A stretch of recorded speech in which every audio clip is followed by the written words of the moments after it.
Hey, what's going on, YouTube? It's your boy Siobhan Giovanni back with another episode of podcast. We're on 3 now. Um, I want to introduce my good friend of mine, childhood friend actually. But so finally we got him on the show. Just go ahead and introduce yourself real quick and just let the camera know Hey, what you what's do. up, guys? I'm Victor Dawson. Like Siobhan said, we go way, way back. Yeah, We're both creators. We're both writers. So we're just looking to, kind of get going, kind of be inspired by one another. And that's really what this podcast is about. And to talk about, like the inspiration behind writers and what we think or how we think writers should go about, their inspiration and whatnot. So I'm glad to be here, man. yeah. Great to have you two on the show. Victor, he's just completed his book. I think a little bit like a year ago, maybe a year ago. Yep, just about. So, Victor, he has a book. Go ahead and introduce your book and just give us a rundown, like what you kind of do, background. So I actually started writing this book in 2016, summer of 2016, and I was actually inspired by a hard breakup that I had. So I just kind of one day got up. I was kind of angry about a few things, and then my friend at the time was like, "Yo, maybe you should write about it." And I said, "Nah, I'm about to write no book." But then I just one day started. I wrote a paragraph, and the paragraph turned into 5 pages. 5 pages turned into 100, and the next thing I know, I'm looking at a 500-page novel. Wow.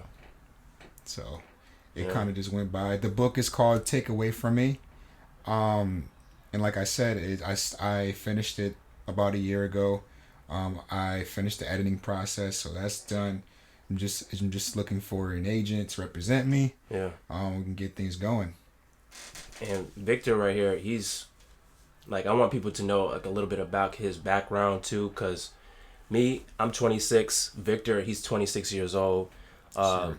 We grew up in Connecticut, Stratford, Connecticut, and being 26 years old, we don't really see 26-year old writing a full book, 500 pages. That takes a lot of discipline and dedication.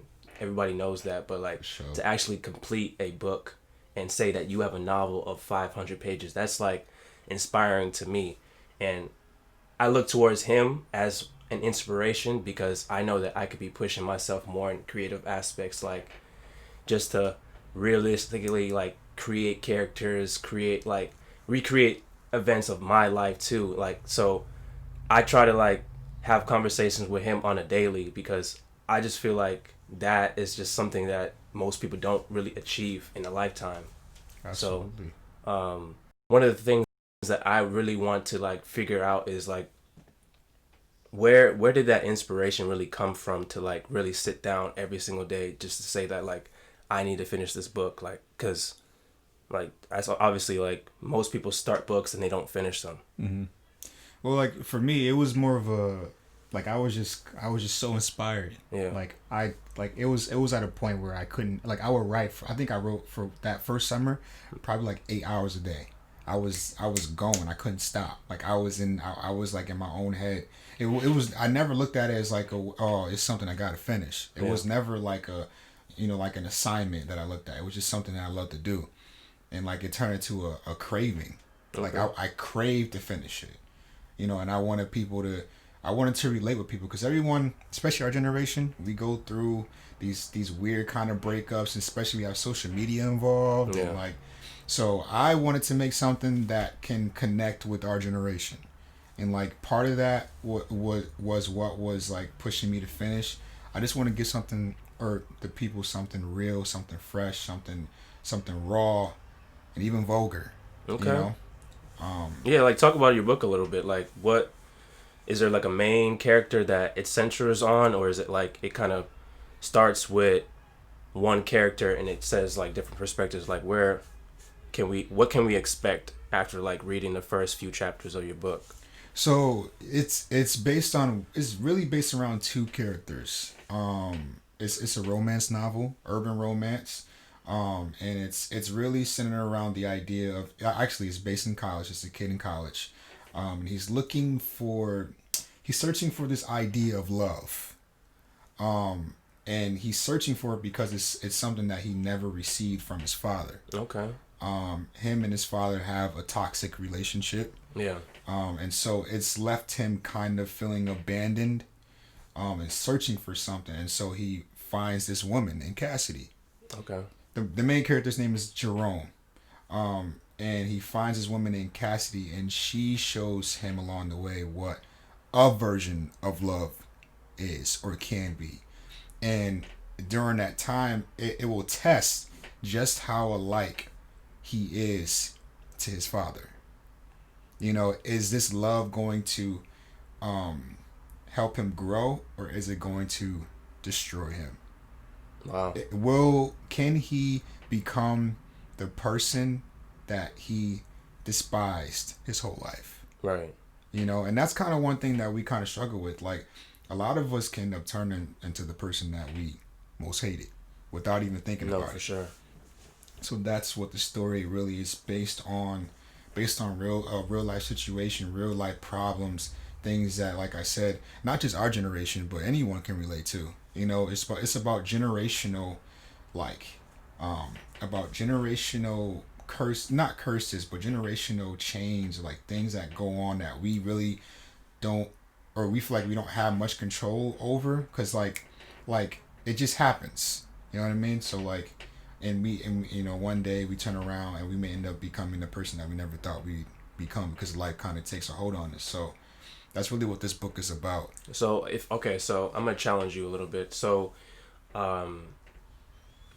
if I'm a person reading your book, right, and I don't feel like I have the same background as you, and I come from a completely different world as you do, say I'm a female, and I'm reading your book, how do you expect to grab my attention and to like hold my attention when I don't relate to a character like Jerome? Like, do you have like parts where it services other people other than just your point of view? Is what I'm asking, basically. Yes, I think, well, first I think people will relate to the fact that, like, they will relate to the themes of the book, like hate, love, remorse, Okay. empathy, things like that. That's what I think people will relate with most. There may be some people, like especially women or people who are minorities, they may not be able to connect with it. The dialogue, right? Yeah, as far as the dialogue, but as far as the idea of what's going on, and a kid searching for love, I think everyone wants love, right? Right. So yeah. I think at the end of the day, everyone will be able to connect with it in some way, shape, or form, even if they can't connect to the characters or their background or the language of it. If that answers your question. Yeah, no, it does. What's like something that you do to mentally prepare yourself to like really isolate from the whole world, just to get into that writer's gear, to like really sit down and hone, like, okay, I want to create today, and I need to not allow anyone to like mess with me in my bubble, and just like really just like write a good 10 pages to like create work, because maybe that will help out some of the writers, inspiring writers that are watching this right now or may watch this. Well, I feel like you could take a page out of your book. Yeah. This guy, man, he sets the mood for his room. Like, you come in and you automatically feel comfortable, and you almost feel inspired. If you're a creator. And I feel like with that, like, to answer your question, you have to set the tone. Like, maybe it's painting your wall the color you want, or getting the right posters, or getting the right pictures, or maybe if you're a big computer guy and you're an editor, get the right tools, get your computer right, set it up the way you want it. But maybe if you have another room, get a nice little lounge couch. You know what I mean? Honestly, for everybody that's watching this right now too, I feel like I write the best content in my car. For some reason, that it just works for me better, that when I am in my, like, I don't like to feel isolated, but I like to like have no sound around me. If I can be inside like a vehicle or a booth or anything where I don't hear any voices, loud TV, loud commotion, I just feel like, okay, so I have nothing but my thoughts to really, like, realistically sit down and just write whatever's on my mind. Or even when I'm in traffic too, like, I come up with my best ideas. Mm-hmm. Because I'm not talking to anybody. I usually call people on the phone, but that's another thing. We don't have to get into all that right now. But there was a question I wanted to ask you. Well, you wanna read some stuff for us? Sure. Where can we like read some of these your book at? Because I'm pretty sure that some people are interested in to read some of that. Good question. Yeah. I have there's this site called Whatpad, Wattpad, Whatpad. It's a website where a lot of authors, especially rookie authors, can go on and upload a lot of all of their work and actually have it published and copywritten, like it's yours. No one can take that away from you. So I advise every writer, every aspiring author, go to Whatpad, Wattpad. You can look for my book. Sponsored by Whatpad, this video, by the way. You can go on Whatpad and type in "Take Away From Me." If you want to look for my username to find it easier, it's DWSN719. You can't miss it. I'll put it in the post production for this video too. Yes, if sir. anybody's looking for his platform and can read. Pretty sure that you didn't publish the whole book, did you? No, I published 3 chapters. I wanted to get a sense for how people like outside of my regular family or close friends, like my guy here, thought about my book. I wanted to get a sense for that and like really branch out, and maybe even get an idea from people who, like we were talking about, people who aren't familiar with my background or the background of the characters. Mm-hmm. So that was important. Yeah, man, I really would love for you guys to take a look at it. I've gotten nothing but great reviews. And like I said, this is very, I feel like this is very important for our generation to kind of take a look at, because I made sure to address a lot of the issues that are going on today within this story. Okay. Go ahead and read some for us. Sure. Love to hear some. I'm gonna read y'all the first. I'll read y'all the first page. So the first chapter is called "First Things First." So we start off saying, sometimes you go through life and experience certain things. You don't take the time to stop, take a breath, and look at yourself. Sometimes situations overwhelm you so much that you forget who the fuck you are during the process. Most people tend to get through, move on, and be happy. But there are others who absorb that pain and let it consume them. To be honest, sometimes things just flat out get fucked up. But because you're so deep, you tend to feel shackled and helpless. I'm Jerome Caspi, and what I'm about to tell you isn't some fake Hollywood love story bullshit. So if that's what you're looking for, then do yourself a favor, put my shit down, and buy something else. So what y'all want to know about me? I assume that y'all don't want some random nigga narrating the story without a proper introduction, right? Right. I mean, it's not like y'all got a choice anyway. I got a big dick. That sentence needed to have its own space because before I said anything else. Trust me, when it comes to height, that's the only length I have. I ain't even gonna hold you. It ain't one of those skinny shits that look like a pencil either. I'm a level under the island dick. Big enough to make a honey feel good and not hurt her kitty cat. Let me stop talking about my dick though. I'm the new light skin. Remember back when chicks used to clown us dark skinned niggas? I used to get called Wesley Snipes and Flavor Flav back in high school because of it. But now we the hottest in the game. Every girl wants some chocolate. Side note, this ain't for any of those hoes who used to clown us. Okay. Yeah, I like it.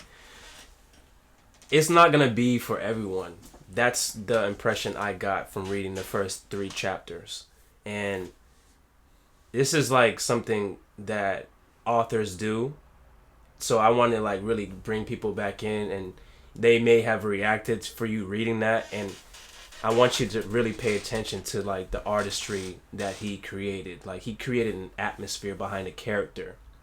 And most writers and most like movie makers, what they do is they grab someone's attention in the first couple pages, and they have to like really set the standard and set the tone for the book. So him saying that is like showing his confidence. Like that, I don't want to like interpret go ahead. your artistry, but like that's how it made me feel reading it. And I see it all the time. Like a character is introduced in a story, and then all of a sudden, the main character dies, and you're like, whoa, like what the hell? Like I thought this character's gonna like survive this. Like I thought I was gonna see more from this character, but then it's like you want to read more. So it's like a teaser type of thing. It introduces like the theme or the setting or the tone. So I feel like you have a talent when it comes to creating like imagery like that, and realistically it has excelled my writing too, because I can, you know, like collaborate ideas with you. So I'm glad that we've opened up that type of relationship. So thank you, man. You know, man. Make sure you follow him.